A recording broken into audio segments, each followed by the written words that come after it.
Hello there. George Soros is backing the pro-Remain group Best for Britain, pushing for a second referendum to keep the UK inside the EU, which is set to commence its campaign within days.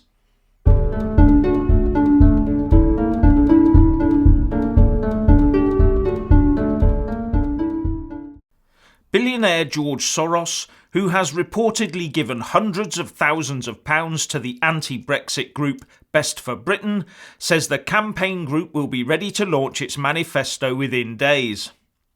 In a speech to his own think tank, the European Council on Foreign Relations, he said that Brexit would take more than 5 years and was an immensely damaging process. He said that staying in the EU would be good for Britain, but would also render Europe a great service by rescinding Brexit and not creating a hard-to-fill hole in the European budget. So, is he intervening for the UK or for the EU's benefit? And he went on to say that while the economic case for remaining sank in over the coming years, the EU needs to transform itself into an association which nations like Britain would want to join. So, he wants the EU to reform itself. Heard that somewhere before. Now, the UK leaves the EU in 9 months' time, and as that date approaches, all the UK can see in the EU is problems in Italy threatening the whole Eurozone, the EU itself trying to plug a funding gap by slashing money to the Visegrad and Baltic states, as well as the treatment meted out to Catalans and the economic basket case that Greece has become. That's without huge unemployment in certain EU states and the massive trade disparity between certain other member states. And while that's all sinking into the UK psyche, Soros wants the EU to go about reforming itself. And how does he want this to manifest itself? By getting rid of the concept of ever closer union and the requirement for all states to join the euro. But the only reform Eurocrats are interested in is more Brussels, more bureaucracy, more countries in the euro, more EU army, more intrusive red tape, more open borders. And that is definitely not going to make the EU an attractive proposition for the UK going forward. So, good luck with all those calls for reforms. I doubt many people inside the EU are listening to you or heeding your calls for their reform anyway. Soros did, though, make 2 correct statements. Firstly, he said that because of the financial crisis and huge inward migration, many young people in the EU thought of the European Union itself as the enemy. Except those young Remainers in the UK, obviously. Do our Remain backing UK youngsters know how out of fashion they are with regard to the rest of the EU young in backing George Soros in his quest? Maybe a bit of anti-EU peer pressure from disenfranchised youngsters from the rest of the EU would not come amiss. The other correct statement Soros made is that the bloc is facing an existential crisis. So the sooner we cut ourselves free, the better. The danger of waiting around to be caught up in the maelstrom is too great and would be a stupid option.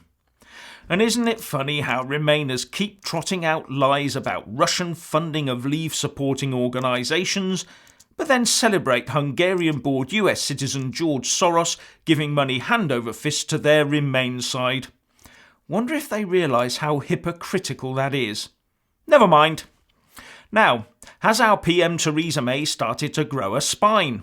According to Sky News, she's hit back at the recent jibes from the EU about chasing a Brexit fantasy and playing hide and seek instead of negotiating.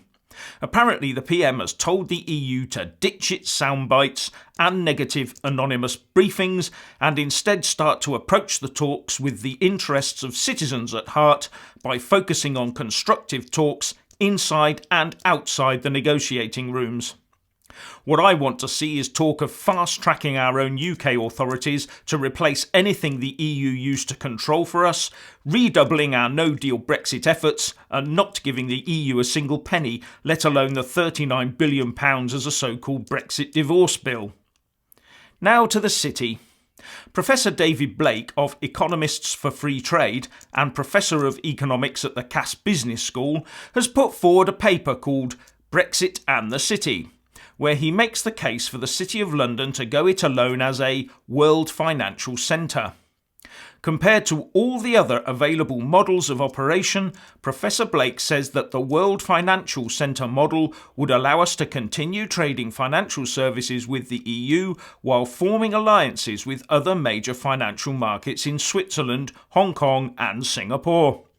I've left a link to his paper in the description box below. If Brussels refuses to accept enhanced equivalence or mutual recognition, then the city is more than capable of going it alone, as it has done very successfully for most of its history, he says. And finally, Tory MPs have written to the Exchequer Secretary to the Treasury, Robert Jenrick, to suggest that new coins be minted to celebrate the UK's departure from the EU next year. And the reply back was that he was supportive of the idea and could see the argument. Whitehall insiders say they are hopeful that the panel will give the special coinage the nod as they work closely with the Treasury to come up with new commemorative ideas, reports The Sun. So, what do you think? Please let us all know by leaving a comment below.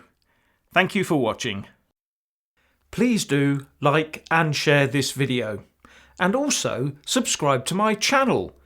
And when subscribing, please do remember to press on the little bell next to the subscribe button. That way you'll get an alert every single time I put up a new video. Thank you very much for watching.